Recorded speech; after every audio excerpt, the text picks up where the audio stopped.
Vamos a continuar las clases del curso de Pentateuco poniendo atención a un documento de la Pontificia Comisión Bíblica. Es muy importante para la interpretación de la Sagrada Escritura recurrir a instrumentos de gran valor, a documentos que se han elaborado con mucho esfuerzo por parte de una de las comisiones más importantes. Y en nuestro caso nos fijaremos especialmente en la interpretación que se propone de algunas leyes que se encuentran precisamente en el Pentateuco. El documento al que nos referimos es Biblia y Moral, raíces bíblicas del comportamiento cristiano. Este documento se elaboró, se presentó el 11 de mayo del 2008 en la solemnidad de Pentecostés. En la presentación de este documento, William Cardenal Levada, que era el presidente en aquel entonces de la Congregación para la Doctrina de la Fe, dice lo siguiente: expreso a los miembros de la Pontificia Comisión Bíblica mi agradecimiento por su trabajo paciente y empeñado. Espero que el texto presente ayude a descubrir cada vez más los valores fascinantes de la vida genuinamente cristiana y a considerar la Biblia como tesoro inagotable y siempre actual para determinar el recto obrar del que depende el logro de la plena felicidad de las personas particulares y de toda la comunidad humana. Conozcamos un poco más sobre la vida de este cardenal, presidente precisamente de la Comisión Bíblica Internacional. William Joseph Levada nació en Long Beach, California, en 1936. En 1958 fue enviado como seminarista a Roma, al Colegio Norteamericano, y estudió teología en la Universidad Pontificia Gregoriana, obteniendo el doctorado en teología dogmática. Su ordenación tuvo lugar en la Basílica de San Pedro el 20 de diciembre de 1961. Durante 5 años realizó labores parroquiales en Los Ángeles, trabajando también como primer director permanente de la educación para el clero y la enseñanza de teología en el St. John Seminary School of Theology o Seminario de San Juan Escuela de Teología.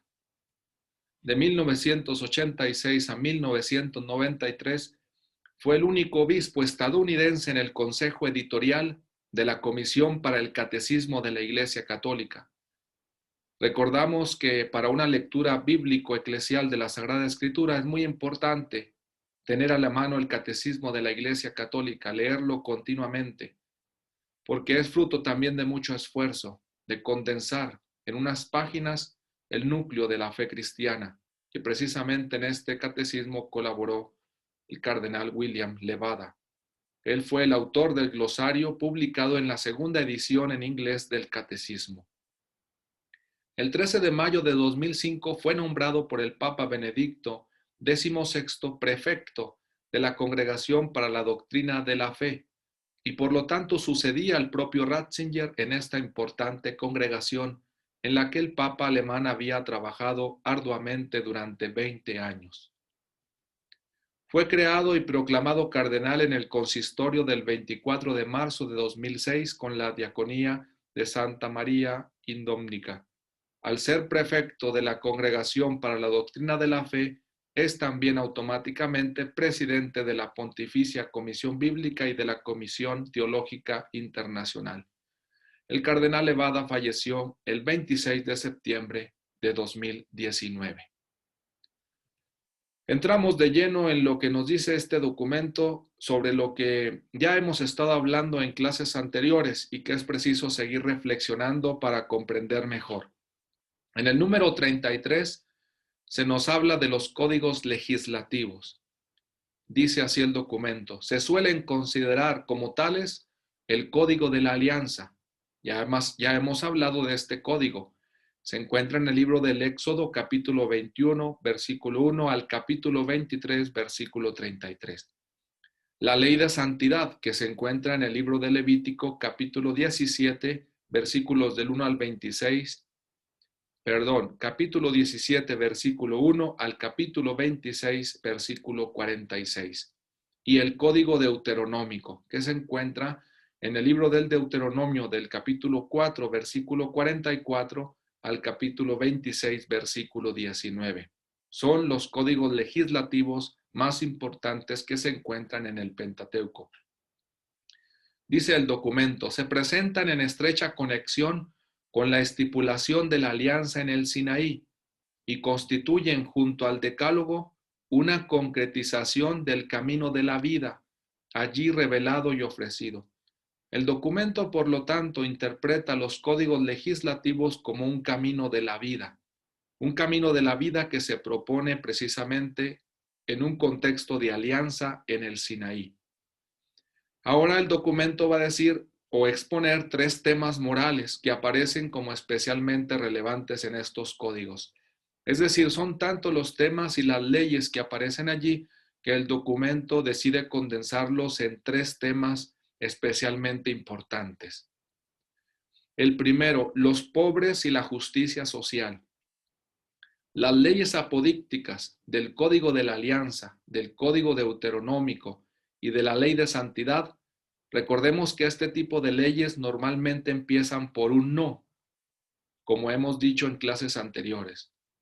Y dice el documento, concuerdan en establecer medidas destinadas a evitar la esclavitud de los más pobres, tomando en consideración todavía la remisión periódica de sus deudas.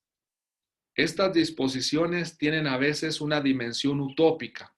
El documento reconoce que hay una dimensión utópica, es decir, difícilmente realizable desde el punto de vista humano, aunque quizás sí como recordatorio de lo que Dios puede hacer con su pueblo. Este tipo de leyes que buscan ayudar a los pobres a establecer o restablecer una justicia social son, por ejemplo, la ley sobre el año sabático o la del año jubilar. Si vamos a nuestra Biblia en Éxodo capítulo 23, versículos del 10 al 11, leemos lo siguiente.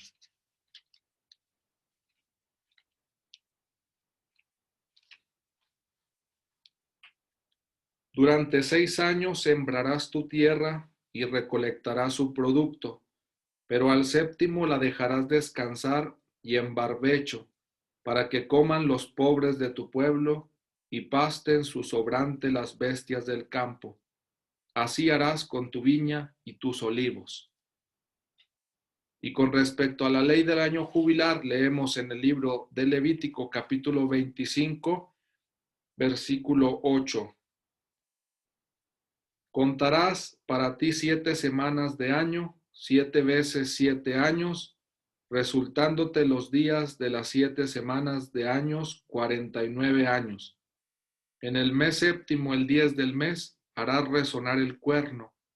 En el día de las expiaciones haréis resonar el cuerno en todo vuestro país. Santificaréis el año 50 y promulgaréis una emancipación en el país para sus habitantes. Será para ustedes un jubileo. Volverán, cada uno volverá a su propiedad y cada uno a su familia han de volver. El año 50 será para vosotros un jubileo. No sembrarán, no segarán el regadío de la tierra. No vendimiaréis sus viñedos, no podaréis, porque es un jubileo.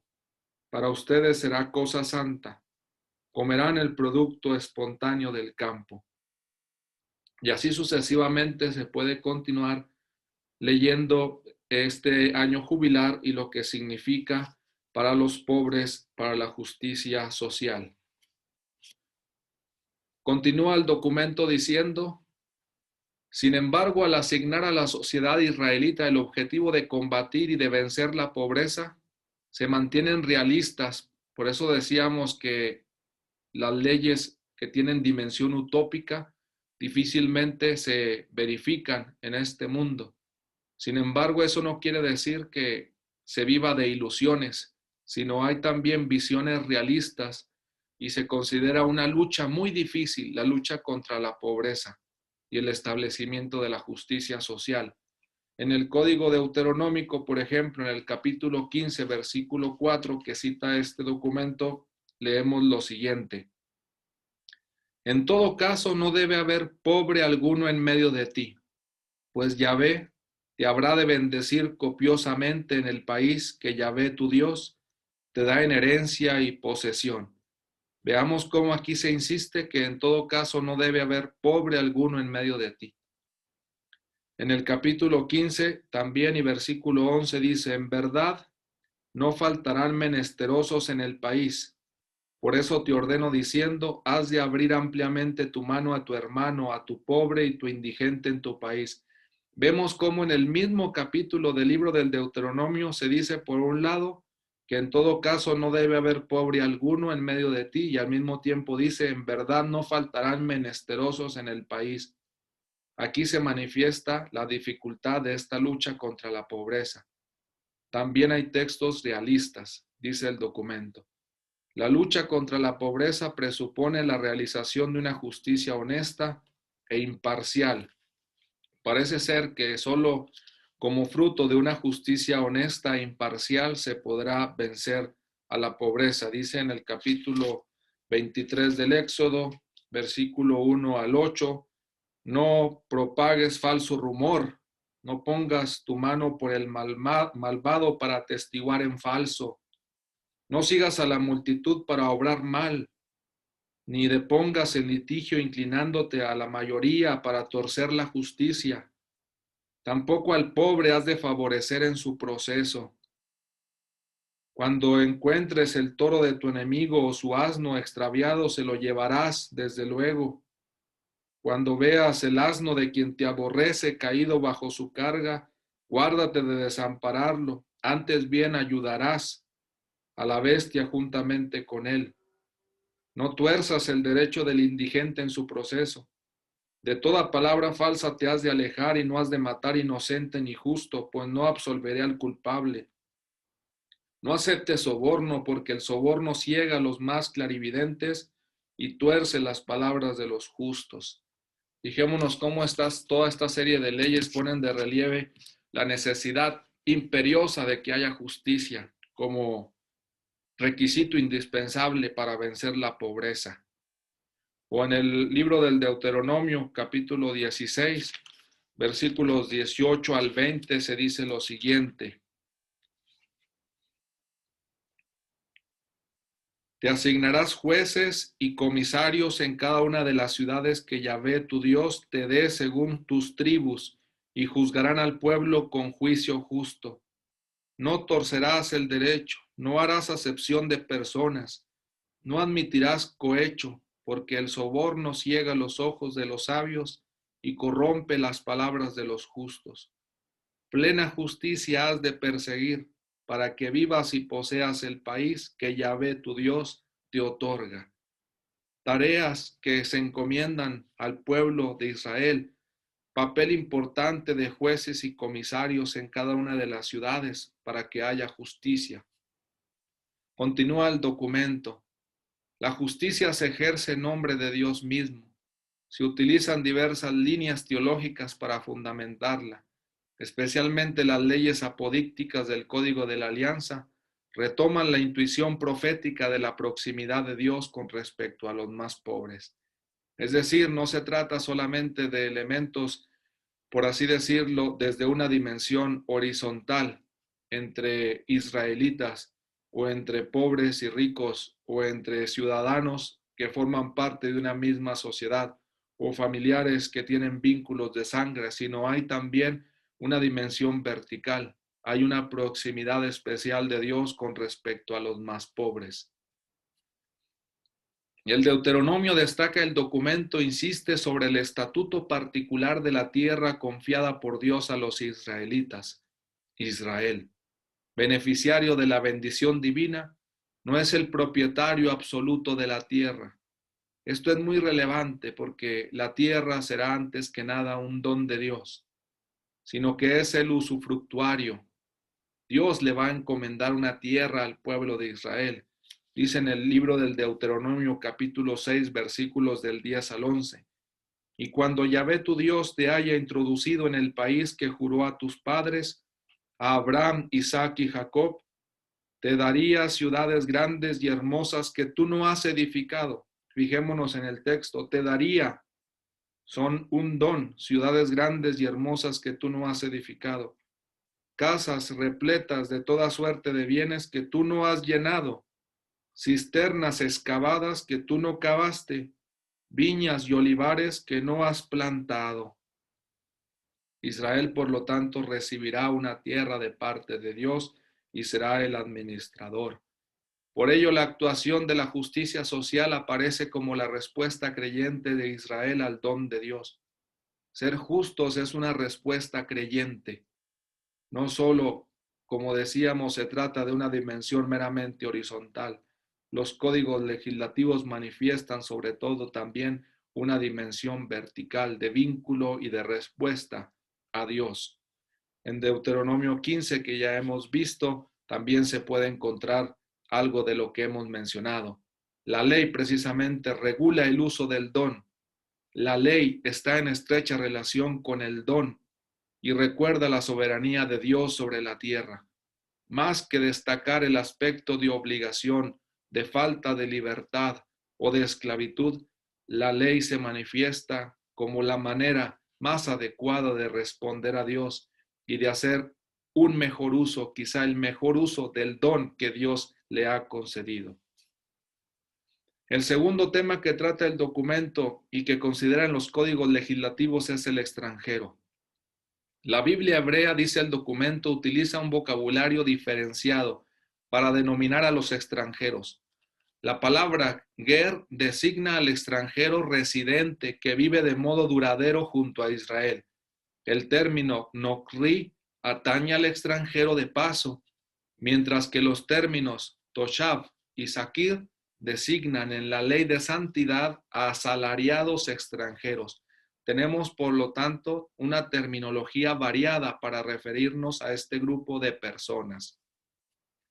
La atención prestada al ger se manifiesta constantemente en los textos legislativos de la Torá. Atención puramente humanitaria en Éxodo 22:20. Vamos a leer el texto. Éxodo 22:20 dice lo siguiente: no molestarás al extranjero, al ger, ni le oprimirás, pues extranjeros fuisteis vosotros en el país de Egipto. No se molesta al extranjero porque también Israel fue extranjero en Egipto. Capítulo 23, versículo 9 dice lo siguiente: no vejarás al extranjero, pues vosotros conocéis el estado de ánimo del extranjero, ya que extranjeros fuisteis en el país de Egipto. Se vuelve a fundamentar el no vejarás al extranjero, la ley apodíctica, fundamentada en la experiencia que el mismo pueblo de Israel tuvo al ser esclavo, al ser extranjero en Egipto. Por eso el documento señala la atención está puesta en la memoria de la esclavitud en Egipto y en la liberación donada por Dios en Deuteronomio 16, versículos del 11 al 12. En definitiva, la no opresión del extranjero se basa en la experiencia que ya el mismo pueblo de Israel ha tenido de ser extranjero en Egipto. Dice así en Deuteronomio 16, del 11 al 12. Y te regocijarás en presencia de Yahvé tu Dios, tú, tu hijo, tu hija, tu esclavo, tu sierva y el levita que haya en tus ciudades, el extranjero, el huérfano y la viuda que moran en medio de ti, en el lugar que Yahvé tu Dios haya escogido para que habite allí su nombre. Te acordarás de que fuiste esclavo en Egipto. Ahí está otra vez la memoria. La apelación a la memoria, te acordarás de que fuiste esclavo en Egipto y cuidarás de practicar todos estos estatutos. En el caso de la ley de santidad podemos descubrir todavía reglas más audaces con respecto al extranjero. El ger ya no es solo objeto de la ley, sino que pasa a ser sujeto.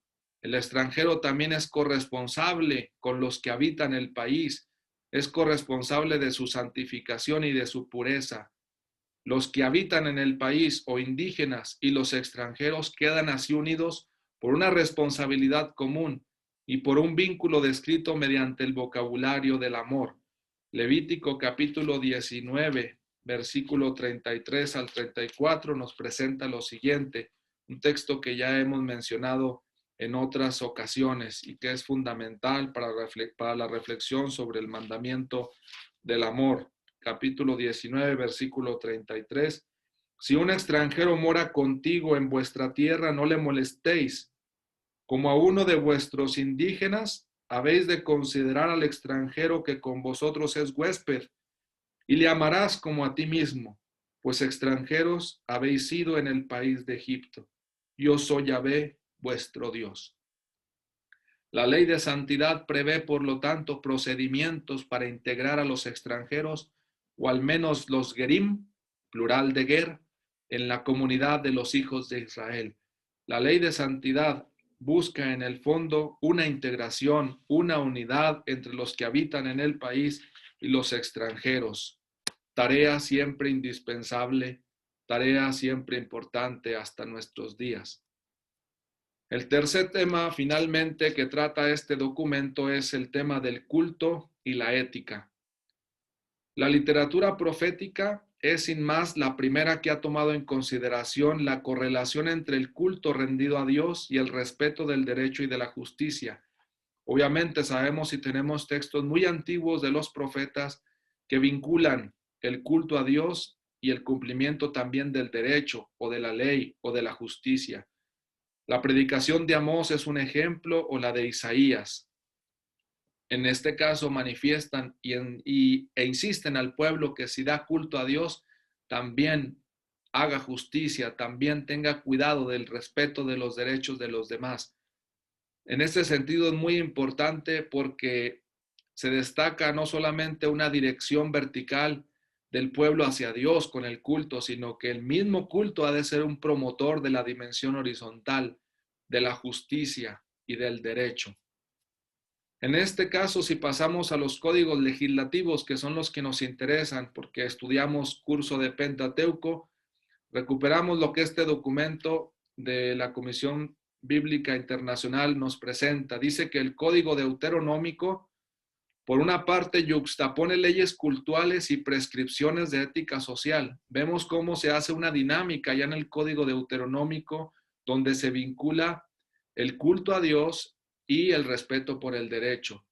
Las leyes que conciernen la unicidad del santuario dedicado a Dios, recordamos que en el Deuteronomio se propone que se dé culto a Dios únicamente en un santuario en el que está en Jerusalén, pero también aparece prohibición de la idolatría.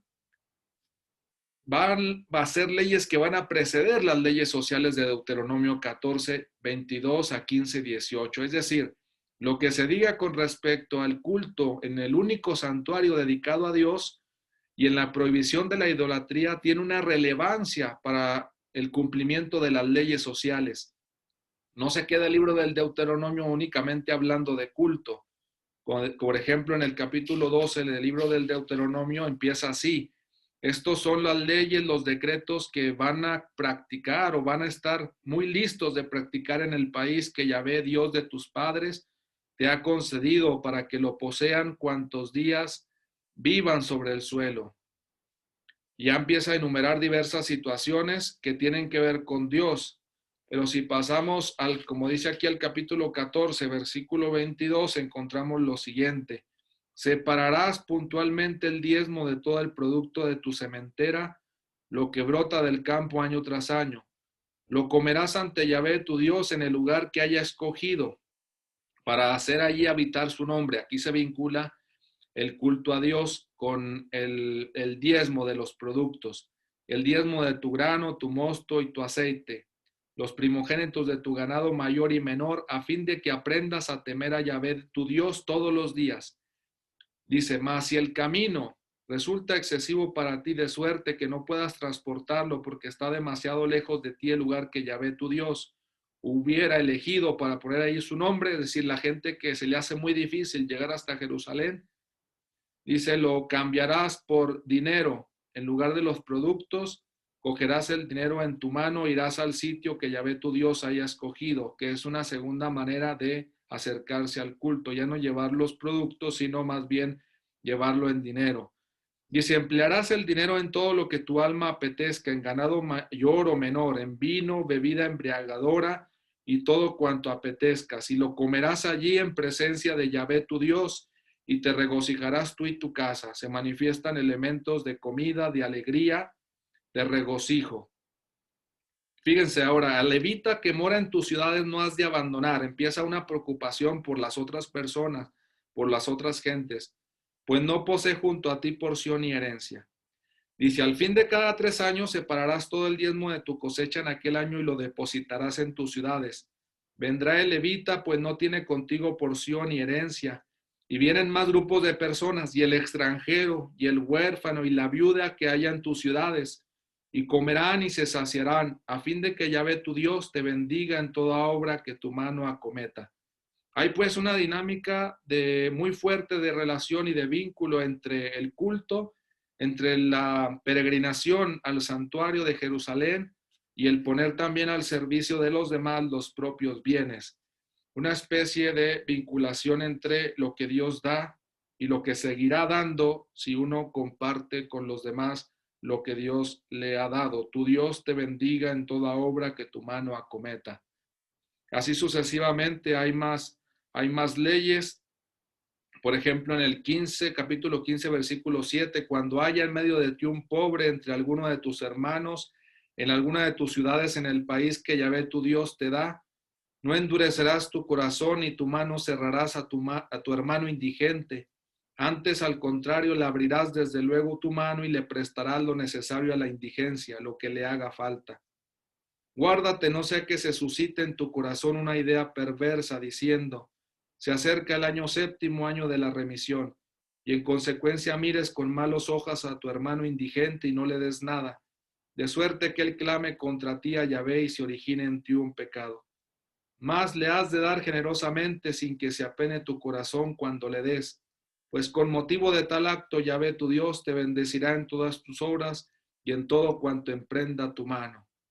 Es decir, otra vez se insiste en el dinamismo de compartir, de ayudar, de tal forma que Yahvé tu Dios o Yahvé Dios bendiga todas las obras de quien es generoso. Son vinculaciones que se establecen entre el culto y el respeto al derecho o el cuidar y velar de los necesitados. El diezmo trinal, aquí ya hemos mencionado el tema, impuesto originariamente cultual, recibe una nueva función por el hecho de la centralización del culto en Jerusalén, como hemos explicado. Ya no solo se trata de un diezmo que favorezca el culto, sino sobre todo que provea el sustento de las viudas, de los huérfanos, de los extranjeros y de los levitas, que son las categorías en esta parte, en estos códigos legislativos que manifiestan o condensan a quien tiene necesidad. En fin, también dice el documento, las fiestas de peregrinación reclaman la participación de los más pobres. No pueden ser ajenos también los que no tienen del culto. Se trata de que, en definitiva, se tenga o no se tenga, en cuanto económico, en cuanto bienes, se tenga siempre a Dios. Y es importante el culto, es importante la celebración. Hay muchas interpretaciones también de la Sagrada Escritura que acentúan que, en definitiva, Israel, que es el pueblo de Dios, fue sacado de Egipto para celebrar un culto, para dedicar su vida a Dios, no solo para poseer la tierra, y si la tierra la posees también para que logre un vínculo más estrecho con Dios. Por eso dice aquí en Deuteronomio capítulo 16, versículo 11, dice lo siguiente: te regocijarás en presencia de Yahvé, tu Dios, tú y tu hijo, tu hija, tu esclavo. Empieza la manifestación de alegría. Celebrarás la fiesta de los tabernáculos durante 7 días cuando hayas recogido la cosecha de tu era y tu lagar.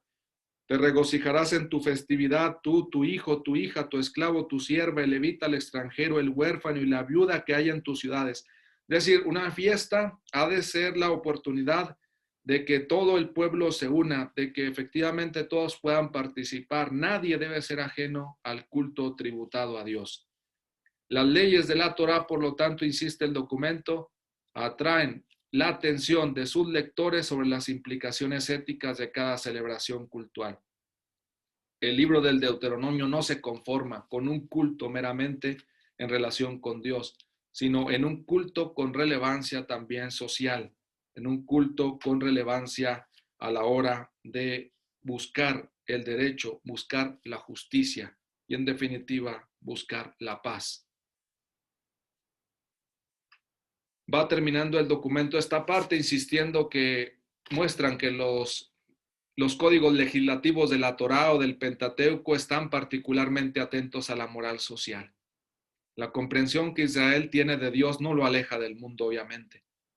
Todo lo contrario, lleva una atención particular a los más pobres, a los extranjeros, a la justicia. Así, culto y ética van estrechamente asociados. Ofrecer un culto a Dios y tener preocupación por el prójimo son las dos expresiones inseparables de la misma confesión de fe. Es así como terminamos esta presentación del documento de la Pontificia Comisión Bíblica, Biblia y Moral, Raíces Bíblicas del Comportamiento Cristiano, 11 de mayo del 2008, Solemnidad de Pentecostés. Ojalá que tengamos oportunidad de revisar todavía más algunas aportaciones significativas de este documento y que si alguien está interesado pueda leerlo detenidamente, pueda comprender todavía más la riqueza que tiene la Sagrada Escritura en el ámbito del culto, de la ley, de la moral social, de la búsqueda de la justicia y en definitiva en la lucha contra la pobreza.